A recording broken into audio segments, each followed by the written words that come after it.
All right, well, hello everyone, and I apologize because from the title you can see it's 2 days early, but I will not be here to record for Gary's birthday. So, how am I going to begin this here? There's a lot to be said about this man. I mean, there's a lot to talk about. Where do I start? But anyway, I first heard about Gary Busey in my teenage years. I believe my teenage years.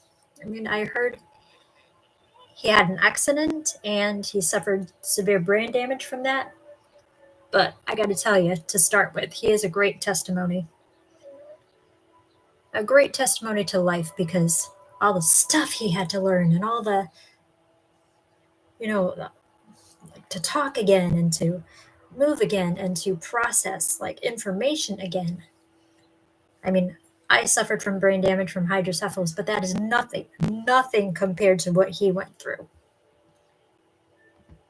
So anyway, that's how I first heard about Gary. And he was given a 90% chance that he'd die. But by the grace of God, he defies all odds. So he said on Dr. Phil, which is awesome. It's really, really awesome. I can identify with that. Thank God I've never been in a serious accident, but I did have hydrocephalus, which caused minor memory loss and all that. But what he went through, having to learn how to talk again and walk again, feed himself. Miraculous. Well, on to the next topic. I have seen the majority of his movies, but not all of them. The first one I ever saw, and that was later on in life, was this past year, and it was Hider in the House. It's not the first movie he's ever made, but the first movie that I saw of his was Hider in the House. Oh my God. Such suspense. He played the hell out of that character, Tom Sykes. And he was a character of sympathy because, everybody thought he was crazy and, he went to psychologists and this and that. And I found out what I really thought about him was after he burned his parents' house down, he just didn't know how to express himself. He lived in a family and he wanted a family, and what he didn't realize was he had his own family, but he killed them. And then he says, I just want a family again. Well, beyond that, I know I'm ranting here, a lot to talk about, so bear with me. Well, anyway, what else do I have to say? Okay. I got off track here. The last I saw of him was last year on YouTube, and he was 80 years old, and he looked wonderful, absolutely wonderful. Still had his teeth, still had his gorgeous blue eyes, still had his memory, thank goodness. And I think I know why he still had his memory.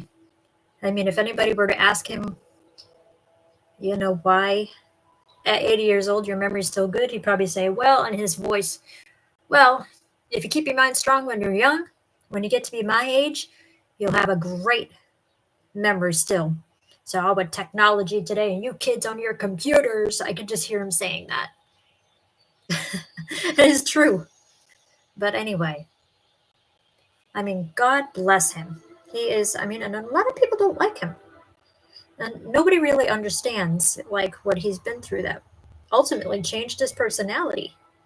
It's not his fault that he was, rude or disrespectful to anyone. And, even celebrities don't understand that he's had a brain injury and it ultimately altered his behavior.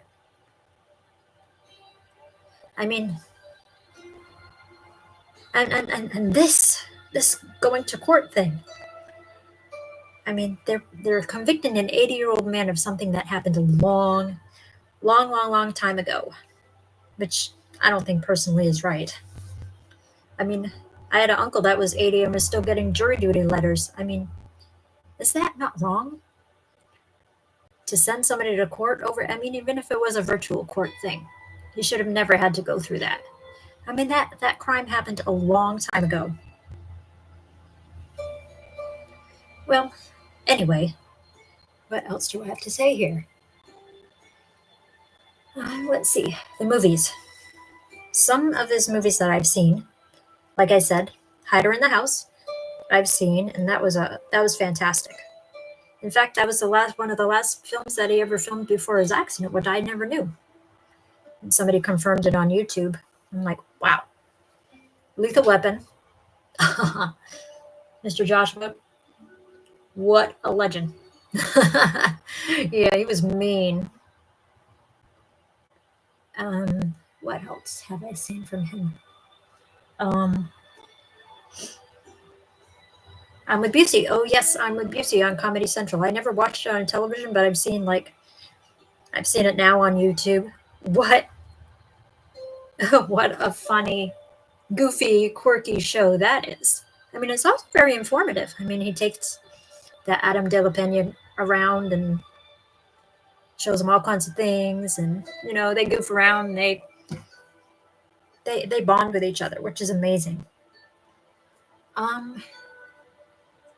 What else can I say?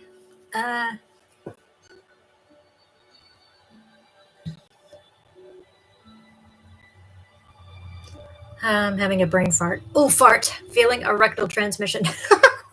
I just had to add that in there. Sorry. That's embarrassing. But anyway. The Buddy Holly story. I did see that too. What an amazing portrayal that he did of Buddy Holly. And no offense, but I think, no offense to the old folk out there. If you love Buddy Holly, I hope you're not offended by this, but I think his voice is a lot better than Buddy's. His singing voice was a lot better than Buddy's. His was more monotone. But if you listen to Derry sing, my gosh, what a great voice. What a beautiful tone. And I mean, he just puts me to sleep listening to him sing. And I was really, really surprised to see him recently in an exclusive interview with his son, Jake, who I also saw in Christmas with the Cranks. Very, very funny. Officer Treen, forever. Okay, what else am I going to talk about here? I'm sorry if I'm boring you guys with just picking random topics. Sorry. What else do I have to say?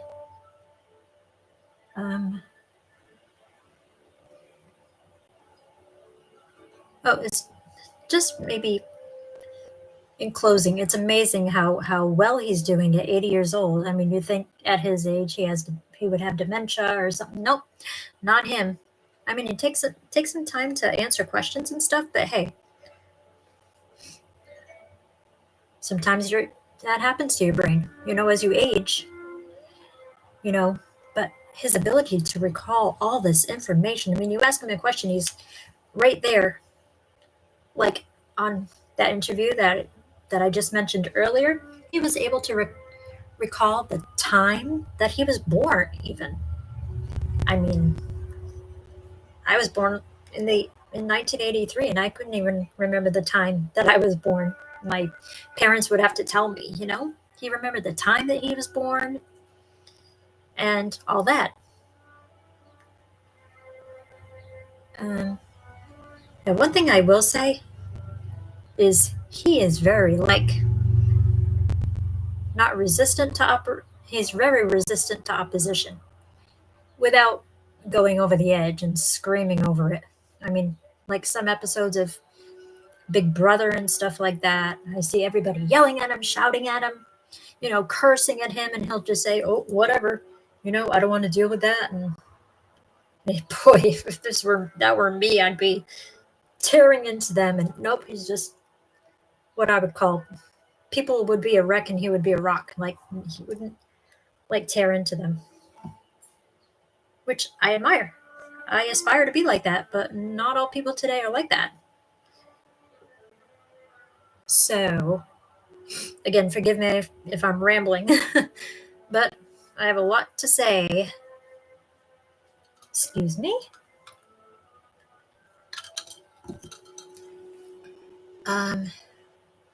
But then again, I did see some of his movies. Lethal Weapon, like I said, he was great in, and Hider in the House. My gosh, that was an excellent movie.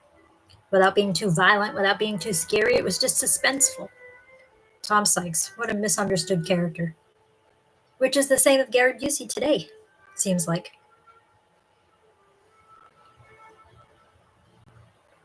But what I found about Tom is he just let his anger get the best of him. He never explained to anyone why he was the way he was.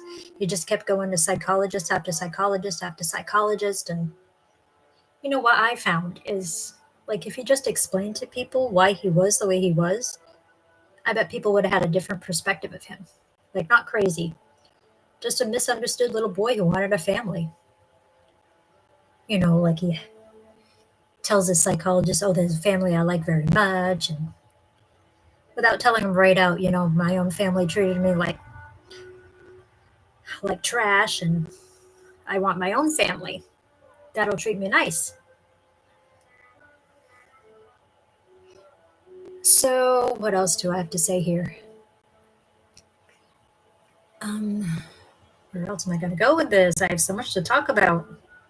And I'm sorry if I'm being boring.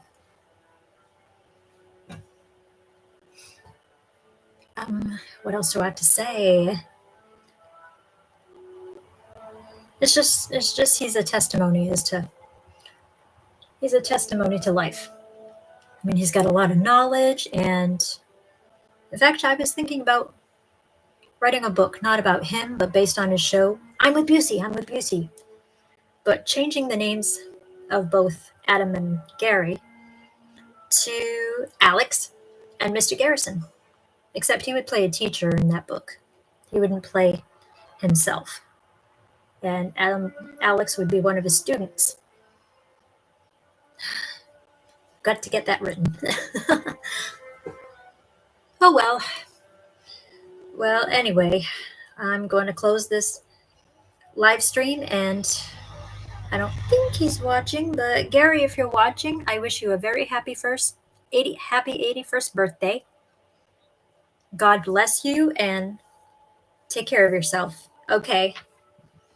Bye, everyone.